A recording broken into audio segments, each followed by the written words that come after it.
Kasungsong Farmers Association. Ano? Ayun, pero magrehistro muna kayo. Ito naman, syempre, anong barangay ka, Santa Ana? Ay, makapabelag sila. Ito, si Ate Marilyn, Liga ng Manggagawang.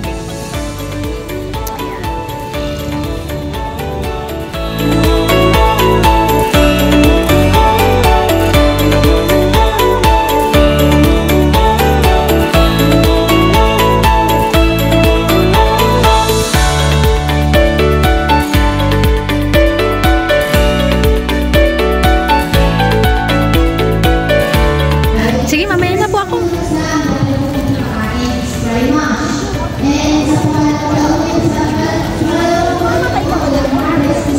From Olsko kayo?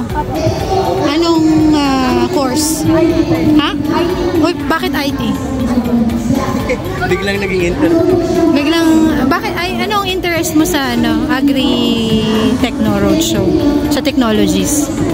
Yung may po kasi may system po kasi kami na gumagawa po kami ng app na makakapag-detect po kung ano po yung disease ng palay or any talim po. So pwede nyo i-incorporate dito yan sa mga technologies ng CLSU, ganun. Thank you. Ano ang name mo, be? Rachel po. Rachel Bautista. Anong year ka na? 3rd year po. College, graduating. Magaling ka bang gumawa ng app? Depende po sa muna. Sige, thank you, Rachel.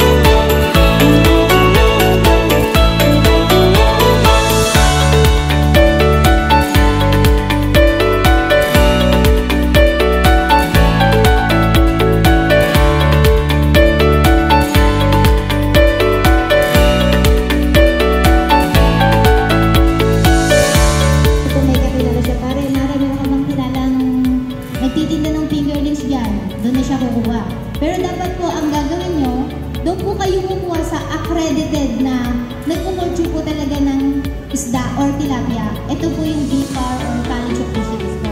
0% or 36,890.90 sa loob lang po na 2 buwan o kalahat.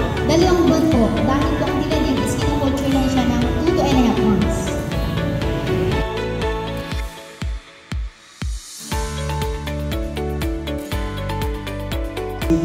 Sa isang taon, nakakakain naman po ng halos 8 itlog. So marami talaga ng game na makain ng itlog na itik. Lalo na siguro ang karne ng itik. Tapos meron din ito po kailangan mga kami 24 pesos po. Ngayon po, minsan na mga... Ang pagpapasok is cafe. Walang pagpapasok ng taxis.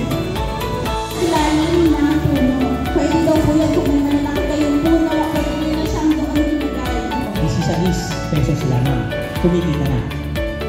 30 pesos na. Halos doble. Times 2 nyo ngayon yan. Okay? Low glycemic index. Panalo ka. Okay. So, doon po tayo. Ulitin ko, bilisan ko lang yung sa rice.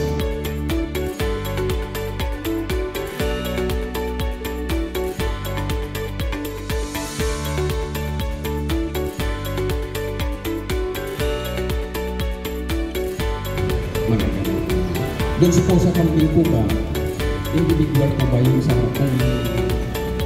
kung sakali sa kami sa mga mag-agaw. At doon po sa tilapia naman, ay ito po ay sa mga dahil wala po ito kami lupa. Yung phase na low survival po yung isda. Napakahalaga po talaga ng water supply po sa pag-aalaga. Pero pwede nyo po yung gano'n siya.